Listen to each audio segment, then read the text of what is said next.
Gracias, Dulce. Bueno, pues vamos a ver cómo está la actualidad desde un punto de vista político. Si a nosotros nos preguntan, a cualquiera, ¿qué sabe de la ciudad de Neumünster? Perdónenme la pronunciación, hasta el domingo, pues habríamos dicho la mayoría que nada. Hoy ya sabemos que es una ciudad alemana, que está muy cerca de Dinamarca y que allí es donde, miren por donde, se ha detenido mediante una euroorden dictada por el Tribunal Supremo al expresidente de la Generalitat, Carles Puigdemont. Vamos a hablar de este asunto con nuestros invitados esta noche y de las derivadas que pueden surgir de aquí. Miguel Ángel Rodríguez es periodista, el único que hay aquí en esta noche, Miguel Ángel, porque tenemos que decir que teníamos previsto tener con nosotros a la agrupación socialista Gomera un representante, pero no ha podido ser. También nos acompaña en esta noche, ahora sí les voy a dar los nombres de los representantes de los partidos. Teresa Cruz, del Partido Socialista, ¿qué tal? Buenas noches. José Manuel Piti, de Coalición Canaria, ¿qué tal? José Manuel, buenas noches. Roberto, buenas noches, Canarias. Nos acompaña también María del Río, de Podemos, ¿qué tal? Buenas noches. Buenas María. noches. José Estalella, del Partido Popular, buenas noches. Buenas noches. Y Luis Campos, de Nueva Canarias. Hola, Luis, buenas noches. Buenas noches. Bueno, ¿y a ustedes les parece que esta detención, que ha dado muchísimo que hablar, va a servir para empezar a solucionar por fin el problema, este conflicto, o por el contrario lo va a avivar? ¿Qué es lo que opinan? Teresa.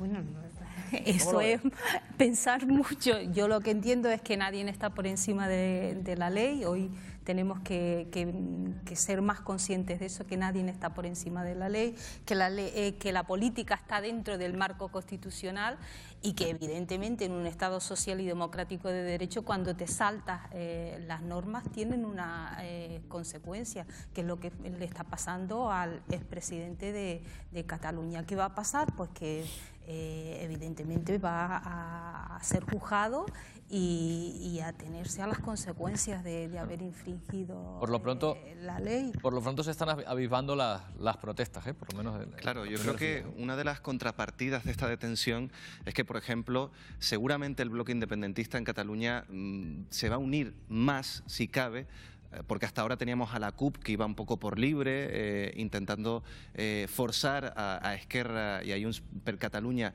para una investidura en este caso de Puigdemont, pero yo creo que esto ha conseguido que la CUP se acerque mucho más al bloque independentista, que esté más unificado, y después, otra cosa que yo creo que a nadie se nos escapa, que llegar a este tipo de situaciones en el entorno donde nos estamos moviendo ahora, yo creo que a la larga aviva más, echa más gasolina al fuego, y no sé por dónde va a derivar la situación. Vamos a ver por dónde sale y si la situación se tranquiliza, porque al final lo que importa es lo que pasa en la calle, claro, lo que opina la ciudadanía y los problemas que se están viendo en Cataluña. ¿Qué se van a encontrar los ciudadanos catalanes en general, con unas calles intransitables, con los comités de defensa de la República obstaculizando el tráfico en algunos aspectos y manifestándose, o no? ¿Crees que esto va a empezar a apaciguarse, José Manuel? ¿Cómo lo ves? Me refiero a la detención en concreto. Yo tengo la sensación de que los radicales catalanes, no por ser radicales en el pensamiento, lo son en la acción, y han formulado y han ejecutado su protesta de una manera civilizada. Y yo creo que han terminado dando incluso una lección a los padres de la idea o a los ejecutores de la idea. Nosotros, los nacionalistas de Coalición Canaria, estamos absolutamente alineados con el Estado social y democrático de derecho. Desde que se inició el proceso, nosotros hicimos constantes apelaciones al diálogo y perseveramos en ese empeño, más allá de considerar que ahora el conflicto está en manos de la justicia. Es la justicia, es la ley la que tiene que actuar. María, ¿para mejor o para peor? En manos de la justicia. Yo creo que este tema cada vez va peor, está excesivamente judicializado, creo que no se resolvió bien desde el principio, creo que era un tema político y que había que haber actuado con muchísima más política.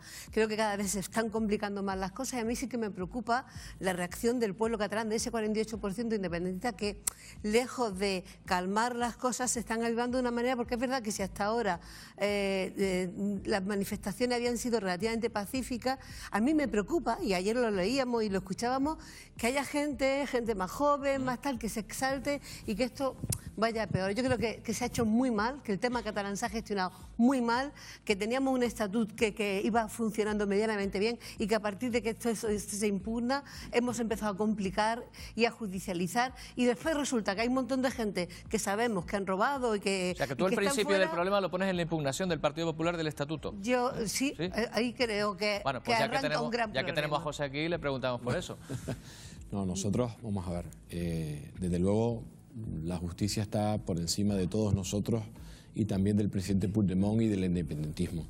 El independentismo le echa un pulso al Estado español, al Estado de Derecho, al Estado de todos los españoles. Nadie está por encima de la ley. Es cierto que durante mucho tiempo se ha estado avivando esta situación, pero no desde, como dirían los catalanes, desde Madrid, sino desde la propia Cataluña. Ellos han estado, en Cataluña se ha estado avivando ese sentimiento independentista. Lo han vehiculizado durante los últimos años a través de una manera de hacer que es enfrentarse e incumplir la ley. Y estas son las consecuencias. O sea, lo que la gente tiene que entender es que cuando alguien se salta la ley, algún juez, algún fiscal, en el ejercicio responsable de sus funciones, te manda a llamar y te somete a un juicio, que tendrá un juicio este señor en su día, un juicio justo, y le aplicarán la pena que tengan que aplicarle. Luis. Lo que está sucediendo, yo creo que era una crónica anunciada, pero evidentemente esto no va a calmar, todo lo contrario, y se está demostrando en la calle, viene a avivar un conflicto no larvado, sí durante mucho tiempo. No es verdad que estuvieran saltándose la ley de manera sistemática desde hace años.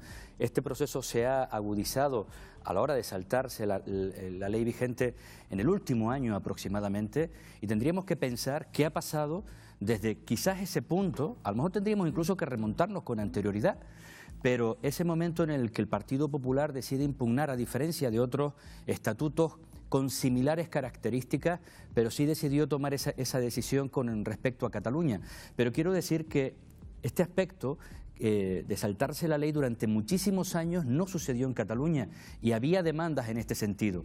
¿Qué ocurre? Que la política no actuó, no se decidió actuar, o sí, algunos de determinados poderes del Estado, desde el propio gobierno del Estado, desde la oposición, cuando estuvieron en la oposición, sí decidieron actuar en política, generando estas consecuencias que obviamente cuando luego se salta la norma no queda más remedio que aplicar la ley, por supuesto.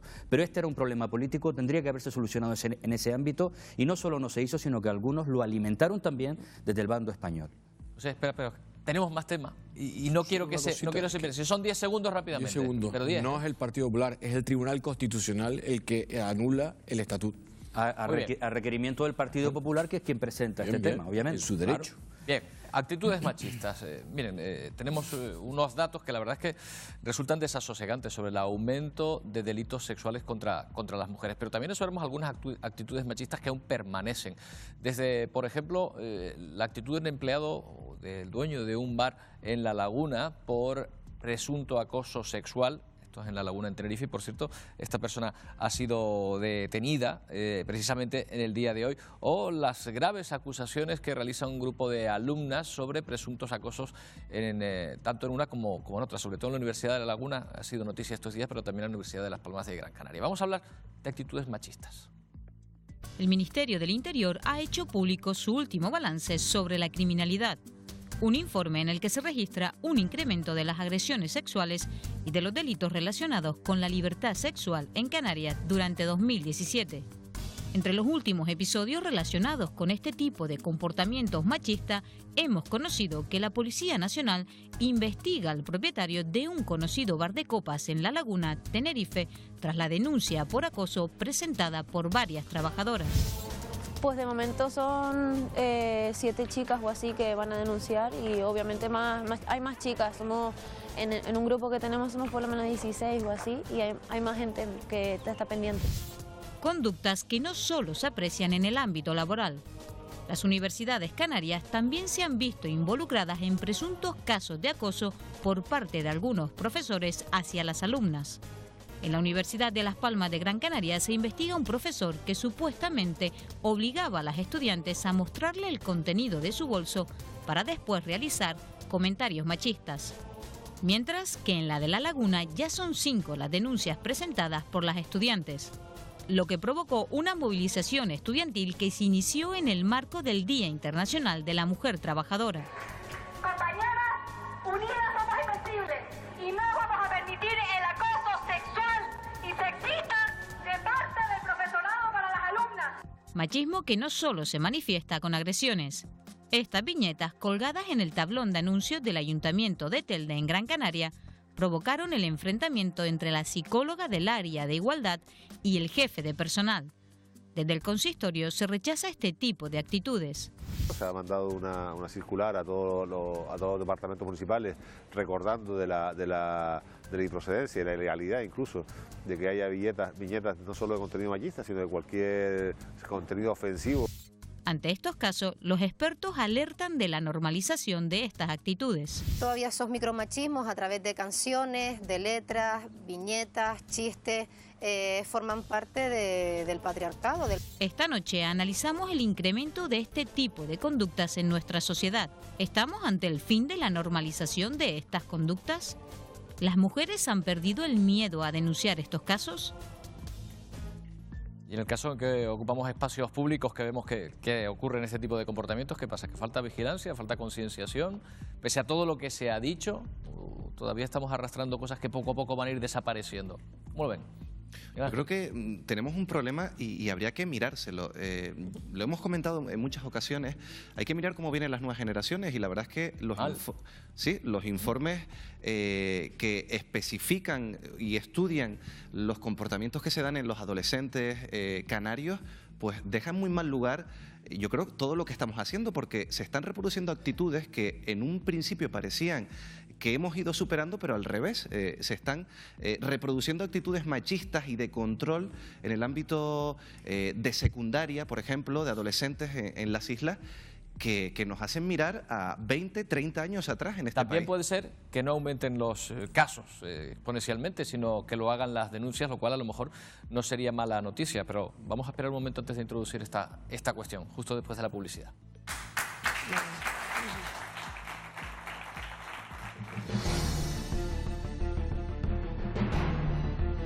Por lo visto, usted cree que se puede ser feliz con 390 euros al mes. Tenemos 130.000 niños, según Cáritas, en una situación de pobreza. El 80% del presupuesto se ha ido a políticas sociales y a la persona.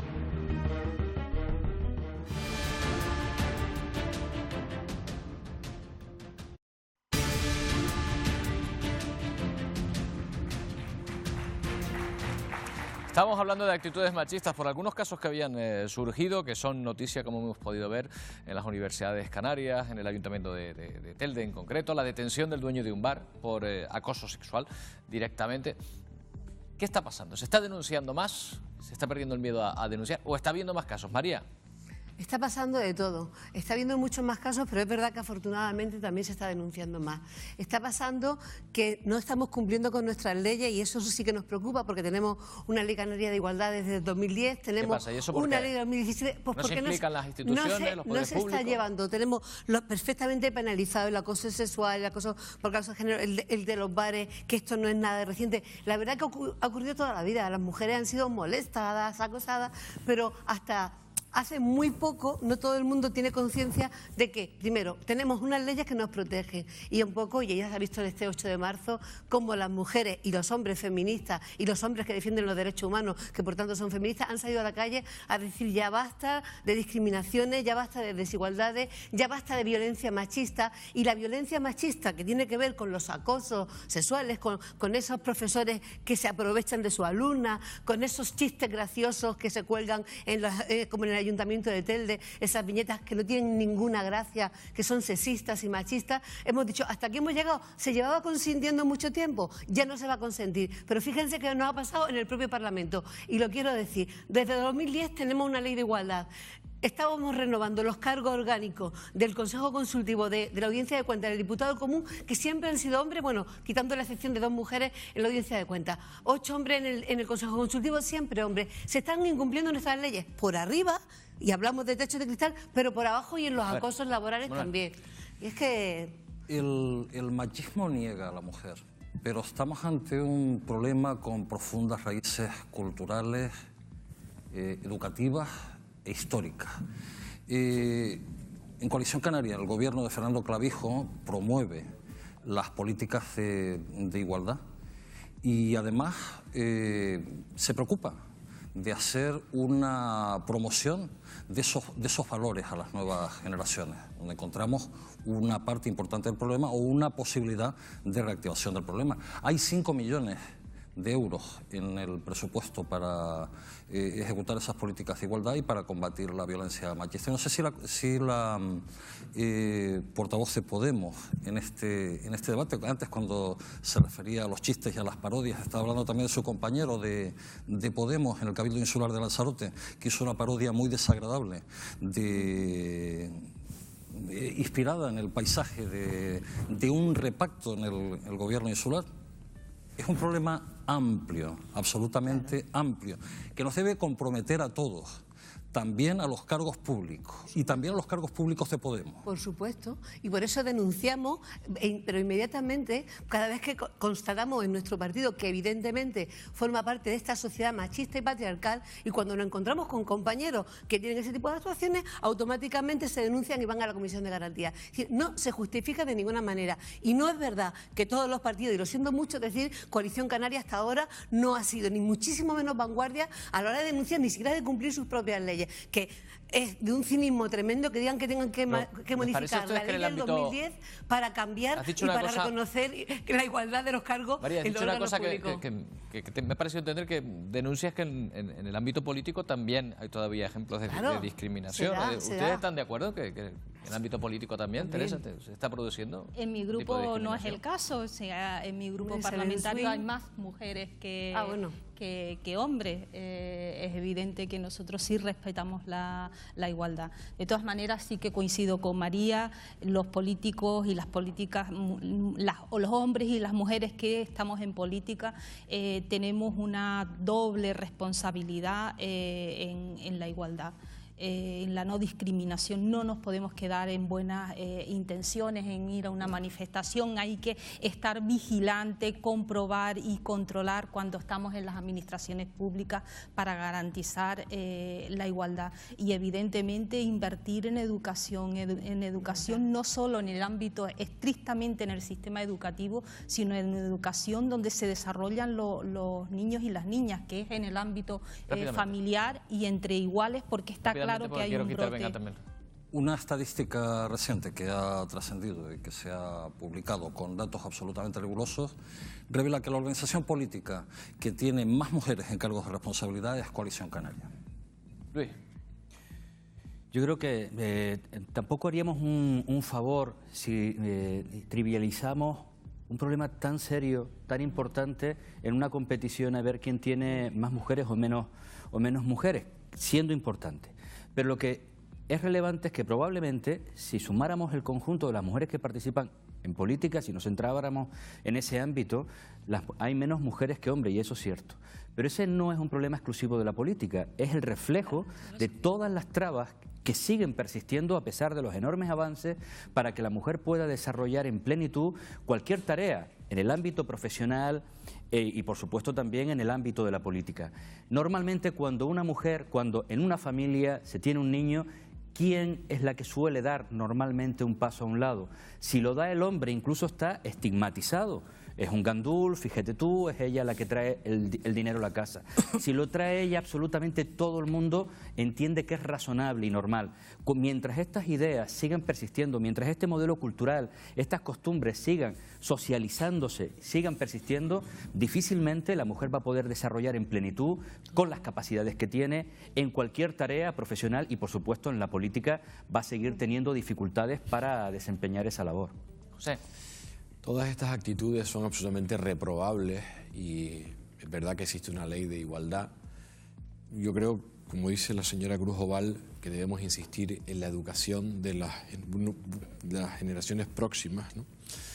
Y me parece que está fuera de lugar cualquier acción machista sobre, además en este caso que hemos visto, profesores sobre alumnas ejerciendo un poder exagerado, ¿no? O sea, aprovechándose de una superioridad en poder, en jerarquía. O sea, me parece absolutamente deleznable. Pero insisto, debemos trabajar la educación de las generaciones futuras, porque es verdad lo que decía usted, que en la juventud actual, a través de los WhatsApps y de los smartphones y de los teléfonos, se ejerce una vigilancia inadecuada sobre la pareja. Esto me parece mayor inaudito. control, y la verdad es que llama la atención. Hemos comentado eso en alguna otra ocasión. ¿Saben que ha habido esta semana debate sobre el Estado? La semana pasada, perdón. Debate sobre el Estado de la nacionalidad, ¿verdad? Un debate importante en el Parlamento de Canarias, donde se han dicho muchas cosas, son intervenciones muy intensas. Vamos a destacar algunas, Dulce. Sí, Roberto, efectivamente. Como dices, la pasada semana en el Parlamento se celebró el debate sobre el estado de la nacionalidad canaria. Un debate en el que se debatió la gestión del gobierno canario durante el último año y donde se trataron propuestas de futuro para las islas. Vamos a recordar lo que sucedió en el Parlamento. Balance y nuevas propuestas. Con este discurso se presentó el presidente del Ejecutivo canario, Fernando Clavijo, en su tercer discurso del Estado de la Nacionalidad, un repaso en el que destacó la recuperación del diálogo con el Gobierno de España. Entre sus nuevas iniciativas, la creación de un plan de internacionalización lingüística para estudiantes no universitarios, la creación de un bono canario para favorecer el transporte público por carretera, la eliminación del IJIC para los vehículos eléctricos, los híbridos y las bicicletas, y en materia sanitaria adelantó la creación de un servicio de urgencia geriátrico. Vamos a crear un protocolo específico que permitirá diferenciar a las personas mayores en la asistencia hospitalaria. Y justamente fue la gestión de la sanidad uno de los temas que más criticó la portavoz socialista Dolores Corujo durante su intervención. Una crisis de gobierno, 200 millones de euros más, para empeorar el tiempo de espera por una operación. Antes poníamos más recursos y subía la lista de espera. Pero no fue el único. La creación de un complemento a las pensiones no contributivas protagonizó uno de los cruces más duros del debate. ¿No considera necesario complementar esos 390 euros? No, la competencia de las pensiones no contributivas es del Estado. Las políticas sociales también fueron duramente criticadas desde la bancada popular. Asier Antona tiró de ironía para cuestionar los recursos destinados a esta materia. Y tenemos 130.000 niños, según Cáritas, en una situación de pobreza. Y usted, sin embargo, le ha dedicado más tiempo a Luis Sport. A lo que el presidente respondía esto. El 80% del presupuesto se ha ido a políticas sociales. Pero también hubo tiempo para acuerdos puntuales como el apoyo al REF o el descuento de residentes para los viajes Canarias-Península. Creo que sí al 75% del descuento de residentes con Canarias-Península. Le agradezco que haya dicho aquí que está a favor del 75% de descuento con los viajes en la península. Desde Podemos, Noemí Santana habló de inmovilidad a la hora de legislar y criticó el rechazo a la puesta en marcha de una renta básica. Fijábamos una renta mínima garantizada y establecíamos que costaría unos 160 millones de euros. Divide usted 160 millones de euros por 127.000 ciudadanos y 12 pagas, no estoy poniendo las 14 de la paga extra, son 104 euros al mes. Eso es bastante menos que la mísera PSI que dice usted que paga el gobierno de Canarias, señora Santana. La jornada del miércoles comenzó con la intervención de Nueva Canarias. Román Rodríguez valoró la puesta en marcha de los concursos eólicos, pero no pasó por alto la que se está convirtiendo en una de las banderas de su partido, como es el no a la implantación del gas en las islas. Está facilitando la implementación de nuevas instalaciones eólicas en nuestra tierra. Pero, amigo mío, lo del gas, lo de las regasificadoras y lo del gas ciudad es de traca. Nuestro objetivo es que en el 2050 Canarias tenga el 100% de energías renovables. Casimiro Curvelo, de la agrupación socialista Gomera, habló del coste de la doble insularidad de las islas no capitalinas y exigió más recursos sanitarios. Centralizar la atención hospitalaria hacia las islas no capitalinas. Estamos tratando que el especialista se traslade a la isla cuando es posible, cuando no es posible, pues bueno, hemos duplicado las dietas de desplazamiento y de acompañamiento. Un debate que se cierra con la aprobación del 90% de las enmiendas presentadas por las formaciones políticas. Esta noche, en Nuestro Foco, analizamos las claves de la actualidad política canaria más reciente. Lo primero que voy a hacer es pedirle una valoración general del debate a nuestro compañero Miguel Ángel Rodríguez. Miguel Ángel, ¿cómo lo viste? Lo primero es decir que el 90% de esas propuestas de resolución aprobadas por la Cámara al final pasa como todos los años, que van a quedar en papel mojado. A mí, sinceramente, tengo una valoración que no sé si compartirán los representantes políticos, pero solo hay un colectivo al margen de los políticos, al que le suele interesar este debate, que es al de los periodistas. Y lo digo porque tengo la sensación que la ciudadanía cada día está más alejada de lo que pasa en el Parlamento. Y la repercusión que tiene el debate del Estado de la Nacionalidad, yo creo que es un ejemplo. Por unos o por otros, hay una desconexión entre lo que se dice en la Cámara, sobre todo la semana pasada, y lo que realmente en la calle se vive. Y no sé si eso es bueno para los políticos y bueno para la ciudadanía. Porque estamos hablando de una institución a la que votamos todos y a la que tenemos que tenerle cierto valor. Y no sé si eso es un problema de la clase política al no saber defender esas ideas o todas las propuestas, o que hemos llegado a un momento de impasse político en el gobierno de Canarias. A lo mejor resulta a lo mejor podemos comentarlo ahora en el desarrollo del debate, pero yo les voy a pedir un ejercicio de simbiosis.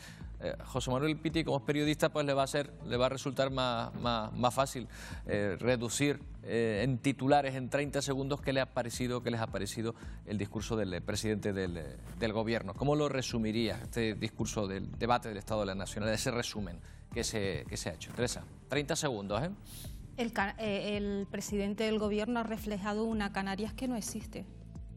Es Alicia en el País de las Maravillas. O sea, y podemos entrar luego en el detalle. O sea, que le diga a los canarios que los salarios han mejorado cuando han empeorado el 0,8, que le diga que en dependencia se han hecho avances mientras hay 44.000 personas que han solicitado, de esas hay casi 22.000 pendientes de que se le valore, y podíamos seguir en los temas sanitarios. Dije, ahora desarrollamos más, pero este primer espacio tiene que ser en 30 segundos. Dije simbiosis, quería decir síntesis, pero hasta ahora me lo van a perdonar, ¿verdad, José Manuel? 30 segundos para valorar el discurso del presidente. Antes hablaba de lucha canaria con mi amigo José Tomás Estaleya y recordaba las hazañas del Pollito de la Frontera cuando tumbaba al equipo contrario completo, a los dos adversarios.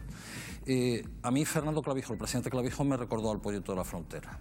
Se enfrentó a sus adversarios y los tumbó a la bocella, les dio las dos seguidas.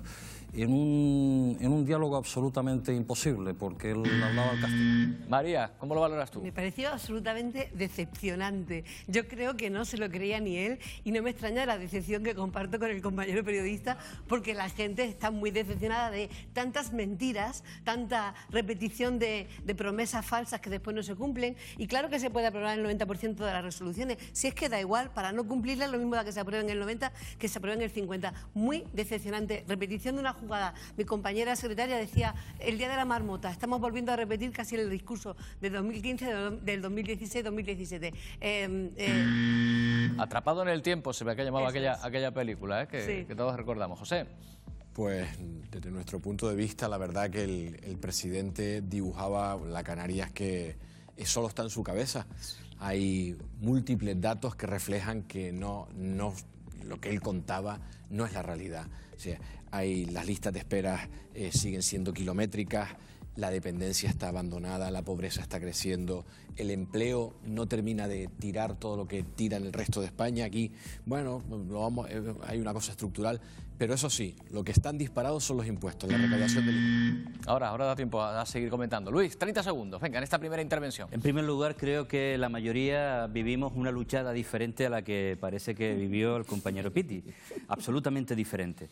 Por otro lado, un presidente, sinceramente, de los 3 debates de la nacionalidad que hemos vivido, con menos energía, cuando quizás era el momento en el que podría presentar más resultados, porque primero tiene más dinero que nunca y además ya lleva un tiempo, digamos, razonable. Y en tercer lugar, y quizás más importante, hemos mejorado.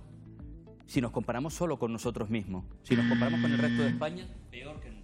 Bueno, pues voy a lanzar esa pregunta. ¿Está Canarias, como dijo el presidente, mejor que hace un año? ¿Está Canarias hoy mejor que hace un año? Sin lugar a dudas. El presidente, que ha demostrado su adaptación plena al escenario y a las circunstancias del gobierno en minoría, y que ha hecho un avance extraordinario en la oratoria, ha presentado un balance absolutamente indiscutible, con datos irrefutables. Las listas de espera quirúrgicas, una de las grandes asignaturas, se han rebajado en un 16%. En esta tierra hay 100.000 parados de larga duración menos. El paro juvenil ha decrecido en 15 puntos. Y luego ha avanzado sus planes preferentes, sus medidas estelares. El plan de urgencias geriátricas, que convirtiendo al paciente en el eje y en el centro del sistema, le da atención preferente a los mayores, a nuestros mayores, en la atención primaria y en la atención hospitalaria. El plan de internacionalización de la educación no universitaria, el bono de residente para potenciar el transporte público, el problema de comunicaciones. Venga, déjame que generado al Partido Popular. José Manuel, con esa pregunta, ¿está Canarias mejor que hace un año? En absoluto. No se puede decir que lo hemos mejorado, ¿no? Con anterioridad. Vamos a ver, es cierto que hemos mejorado las ratios en la mayoría de los parámetros, eso es cierto. No en todos.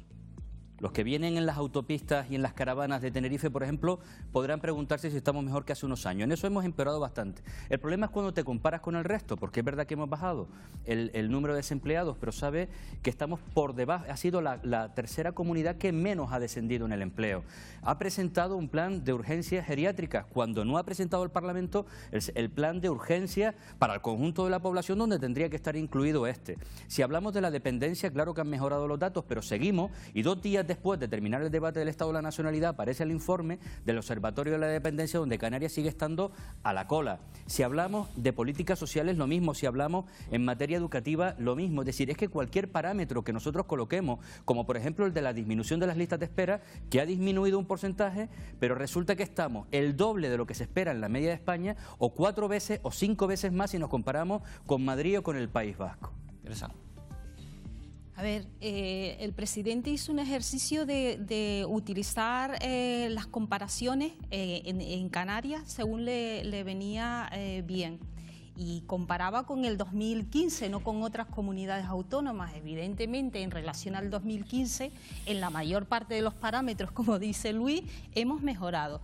Pero decir que las listas de espera han mejorado cuando tenemos 183.000 personas en lista de espera, decir que la media ha mejorado cuando estamos en 196 días, cuando la Comunidad de Madrid solo tiene 50 días en lista de espera media, yo creo que de verdad es preocupante, es bastante molesto. No hacer referencia a que el 44% de la población está en una situación de exclusión social o riesgo de estar en una situación de exclusión social, y decir que los salarios habían mejorado. Hablar del plan, que no es un plan, de un servicio de urgencias para las personas mayores, cuando, como dice Luis, no ha aprobado el plan de urgencia, son ocurrencias. Es igual que el plan que planteaba de educación. Si quiere aprobar un plan, tiene que seguir el cauce ordinario, y en esta legislatura hay solo un plan que ha seguido el cauce ordinario, que es el plan de salud de Canarias. Yo creo que hay que ser serios y no hay que estar con y damos paso a José. Rápidamente, porque he sido aludido en cuanto a políticas sociales por Luis Campos, y ahora en el tema de la sanidad por Teresa Cruz. Me gustaría tener el tiempo justo para poder contestar las dos cosas. Don Luis, las noticias, cuando las damos hay que darlas completas. Si las damos cejadas no sirven. Último, dice usted, en la atención a la dependencia pese al avance, pero es que el avance se cuantifica en el 40% de beneficiarios. Estamos hablando de los datos que usted proporcionó al respecto del observatorio estatal en el asunto de la dependencia. Hay 40% más del número de beneficiarios. En un plazo de 10 meses se ha incrementado en 5.000 dependientes. Bueno, te pido que contestes ya también a María Teresa rápidamente. Y a Teresa Cruz sobre el tema de la sanidad. José Manuel Baltar, como consejero de Sanidad, y Conrado Domínguez, como director del Servicio Canario de Salud, especialmente el consejero, han hecho en un año, prácticamente con los mismos recursos, muchísimo más que el Partido Socialista cuando gestionó esta consejería, que con más recursos todo lo que se consiguió fue aumentar las listas de espera. José. No voy a repetir aquí los datos ya sobradamente conocidos, los 215.000 parados, los 183.000 personas que esperan por una prueba quirúrgica o las listas de espera. ¿Sí? De lo que se trata, señor Que Pitti... él preguntaba si habíamos mejorado. No, sí, y la respuesta es sí. Bien, y todos estamos de acuerdo en que hemos mejorado. Se lo compro, pero ¿qué ocurre? Que es que la administración Clavijo cuenta con los presupuestos más altos de la historia de Canarias. O sea, se ha mejorado lo que se tenía que mejorar en la cantidad que se ha sido eficiente y eficaz en la utilización de los recursos puestos a disposición por esta administración Clavijo. Los recursos acaban de llegar. Pero si llevamos 3 años, llevamos 3 años con recaudación récord en el IGIC. Si es que hemos duplicado el IGIC, la recaudación del IGIC se ha duplicado en los últimos 10 años. Sí. Mariano está de acuerdo. Acabamos de recibir los recursos. Espere usted a que produzcan el impacto necesario. Manuel, Mariano está de acuerdo con esa afirmación de que estemos. Llevamos esperando que Coalición Canaria acabe con el paro estructural, que parece que esto es una maldición de la naturaleza. No, tiene que ver con una mala gestión desde hace muchísimos años. Y cuando dicen han creado empleo, ¿pero qué tipo de empleo? Un empleo de una semana, de 10 días. Antes, donde había un empleo fijo, ahora hay 4 empleos a tiempo parcial y en horario. Es decir, empleos precarios. Las Kelly trabajando, deslomándose, cobrando una miseria, porque siguen teniendo los sueldos de la crisis con los beneficios que tienen en este momento la empresa hotelera. Es decir, ¿ha crecido el Producto Interior Bruto? Sí. ¿A quién le está llegando ese beneficio? ¿Le está llegando a la población? No le está llegando. Si casi una de cada 2 personas está en riesgo de exclusión social y pobreza, si el 50% de los hogares monoparentales encabezados por mujeres con familia están en riesgo de pobreza, ¿de qué Canarias estamos hablando? ¿De qué crecimiento estamos hablando? Yo creo que hay que tomarse las cosas en serio.